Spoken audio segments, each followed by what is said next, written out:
In our last episode, we discussed what happened with Canadian Pacific Airlines Flight 402. However, this time we're going to be looking at a less fatal accident that happened 5 years later. Pan Am Flight 845. Pan Am Flight 845 was a flight from Los Angeles International Airport to Tokyo Haneda International Airport, with a stopover in San Francisco. The plane, registered N747PA, was a Boeing 747-121 with a complement of 218 occupants, 199 passengers, and 19 crew members.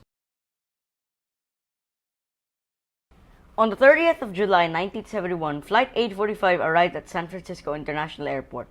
Sometime after they arrived, the crew prepared to taxi to runway 28 left of San Francisco International Airport. However, during pushback, the crew realized that 28 left had been closed for maintenance. So, after consulting with air traffic controllers and Pan Am's flight dispatchers, the crew was assigned to take off on runway 01 right instead. 01 right was a lot shorter than 28 left, and moreover, the first 1,000 feet of it were closed too. Due to several misunderstandings, the ATC had said that the available takeoff length was 9,500 feet instead of 8,500 feet. As the crew prepared for takeoff, they set flaps to 20 degrees instead of 10 degrees.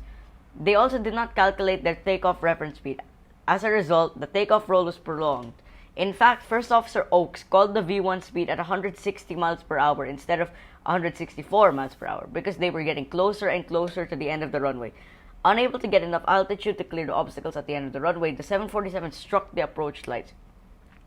17 feet of structural steel penetrated into the cabin, injuring 2 passengers.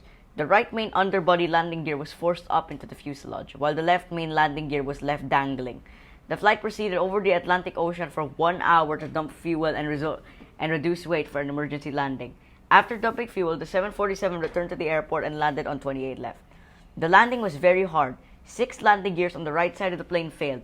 Only the 4th engine thrust reverser worked, and a small fire had broken out in one of the left landing gears. But it was quickly put out when the plane veered onto the grass. The plane then came to a complete stop, but because of the main body landing gears either breaking off or failing, the plane slowly tilted backwards. It came to a rest on its tail on the side of the runway. The rescue vehicles were deployed shortly afterwards. Miraculously, all 218 passengers and crew on board survived.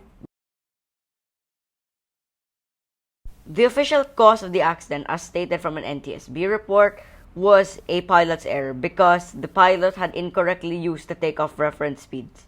Anyway, that's all for today. Thank you for watching and see you next time. Bye bye. Peace out.